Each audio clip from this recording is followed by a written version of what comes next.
600 boy, LA man, LA Capone man, get in tune man. OC2 boys man. Team number 9 man, number 9 shooter, you hear me?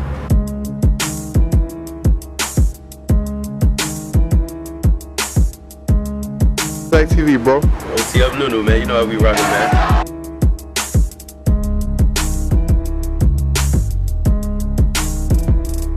Live on Zach TV1. Who do we have in the building with us today? Chilla Meek, or at least that's what they call me. They call you what? What's your name? Chilla Meek. Chilla Meek, aka Murder Meek, aka all of that good shit. Right from? Straight from everywhere, man. That's where I'm from. 147 crazy. Sibley? Sibley crazy. Sibley gods. Sibley God. God. Yes, I am a god of my city. Yes, I am. That's what's up. Now, Chinchilla, we gotta talk about this because you've been around for a while. Like the drill era, like before the drill era was the drill era, you was around, correct? Yeah, I'm like a baby vet out here. Yeah.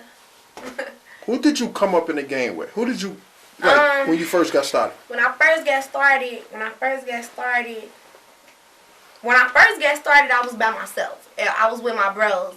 We was doing this MAF thing, Money and Family. We was making noise out in the burbs or whatever. And eventually we picked up enough steam to whereas I started getting recognized. Like, MAF wasn't a group. It was more like a clique, like on some Dipset, like just the family type or whatever. And I got a call one day when I was at work. It was Shauna talking about something. I seen this freestyle you did. I want to fuck with you. I'm finna put this group together. And I ended up getting in a group with her. It was Get Money Girls with Twister. It was dope. With me, L Streets, and Gunna, and Ashley Banks. But she was just a baby at the time, so she didn't really get to do all of what we was doing. But yeah, and it's Shauna. Big sis, straight up. So you was working with Twister and Shauna when you first got in the game? Yeah. Wow. Not really first getting, well, yeah, like really getting some like notoriety exposure behind it. Yeah, for sure. For sure. Like the first time we was on World Star was because of Shauna and Azae, for sure. Okay, so after that situation emerged, who did you start working with next? Who did you work with next? After that, well, it was more like all of us were individual artists and we worked in conjunction with one another for the whole GMG thing. So after that, it was like we all was doing our solo thing, and I bumped into, I don't know, like Azae Productions was the first person I did a video with, and that was back like he barely had videos. I think the only person who he had a video with was BXC. I don't know if y'all familiar, but they was making like hella noise back then. They was signed with DTP. It was Ludacris group from out here. Shout out Lyric, like that's the bro or whatever. But at the time it was just us, and Zay did my video and we started rolling and people started picking it up. I reached out to DGainz and we all started just rocking with each other, and it was just boom. They created me. Like they helped create my sound. Zay and not create my sound, but you know. Help get you to that. Yeah, get me to that point on the internet. Like Zay and DGainz played a very big role in my internet presence for sure. So the two Chicago legends, the young legends, DGainz and Azae Productions. Wow. So would you consider yourself a drill artist? I don't consider myself a drill artist at all. Like no, at all. So what type of artist are you? I don't really box myself or generalize it as just a genre, because I feel like I got the capability of doing just whatever type of music I feel, and my ear for music is just so, I got so much variety for what I enjoy. I'm capable of making the same thing that I listen to, you feel me? That shit is hella great. Okay. Who do you look up to in the game? Who inspire you as an artist? J. Cole, Chance on his Independence level. Chance the Rapper is like for sure what everybody in Chicago should be trying to do, because bro making his own money right now. What do you mean by that? Just explain more. Because he has no pockets to feed as far as like labels or just extra hands that's in his pockets, you feel me? Because everything is in-house. Everything is independent, and I totally agree with that whole idea of how you should be moving in this industry, because you don't need You don't need major distribution. You don't need a big label. However, that's all what we strive for because that's where the checks come in or whatever. But at the end of the day, it's best to keep everything in-house. And I commend his efforts as far as being an independent artist, for sure. So if you had the chance to sign to a major, would you? If the situation was right, if the situation was what I called for, what I was in agreement with at the time, for sure, yeah. It's about a check. At the end of the day, for me, it's about a check, for real. Okay. I need that bag. I feel you on that. So is it fair enough to say for a while, a minute, Chilla Meek, aka Murder Meek, took a step away from the music scene? For sure.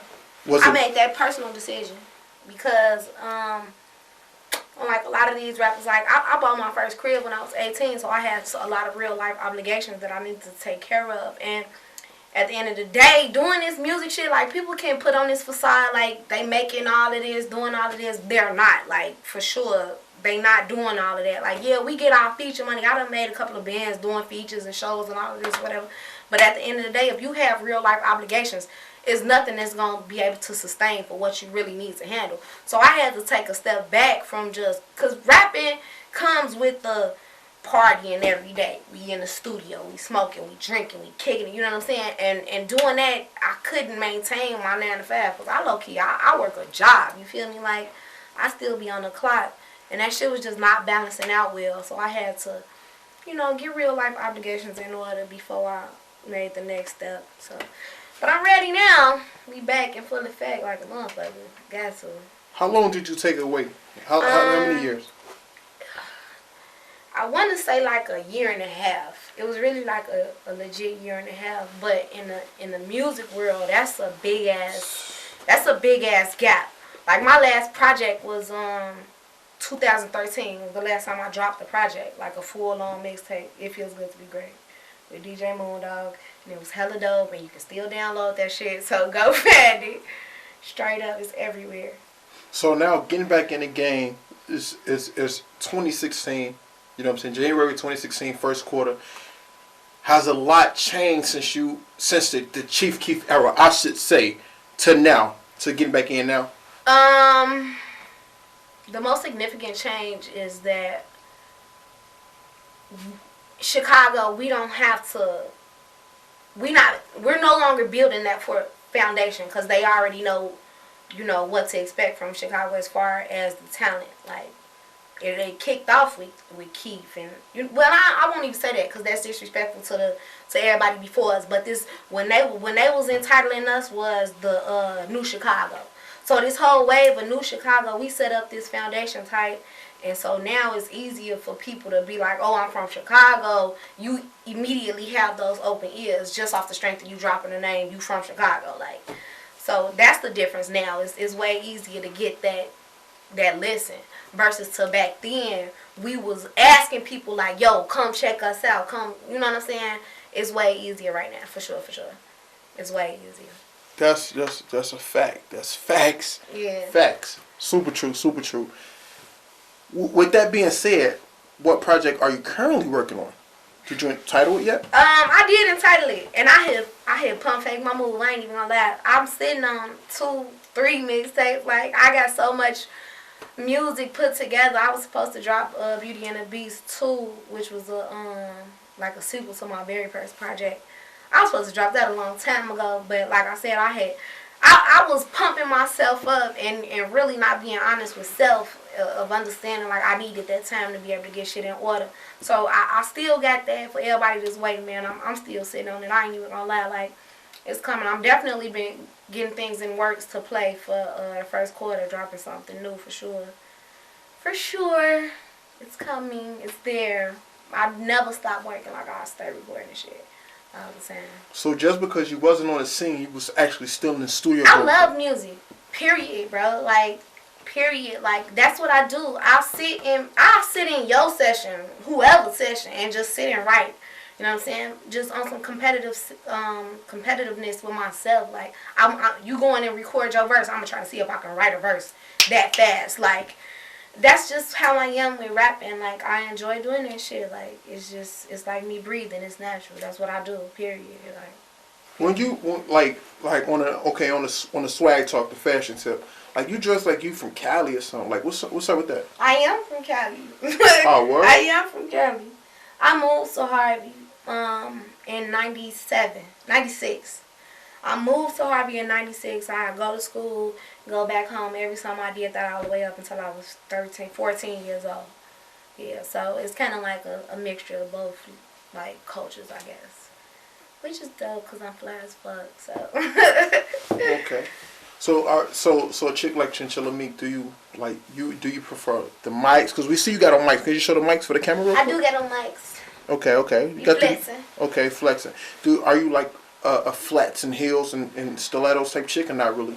Depending on what I'm doing, like, I never box myself in. Like, if I want to throw on a dress, I will. If I want to throw on my mics, I will. Like, I'm the type of bitch, like, I'm capable of doing whatever. I'm like a Barbie. Like, you can just dress me up however you want to type shit. I be, like, shout out to Austin and Bree and Dominique. I used to tell them we used to do photo shoots and shit. Like, I'm like, y'all live in Barbie. Like, y'all can just do whatever the fuck. Like, legit, that's how I get down, though. Like, I might wake up and want to throw some hooping shorts on. Later on that night, you would catch me in some club, 6-inch heels out. Just, that's what I do, man. You never know. I'm just a box of fun, straight up. And I noticed you like being yourself. You yourself. You don't try to put on a facade for no one, huh?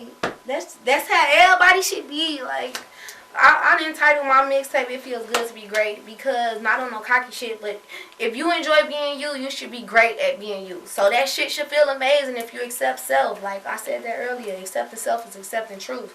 You understand who you are, you're going to understand the universe and how every other man calculates and processes things because you understand itself. Like, that shit is so real about what J. Cole said. Love yours, man. You love yours. You will be in love with the world. That's how everybody should operate that way. For real. Feels good to be great. Most definitely.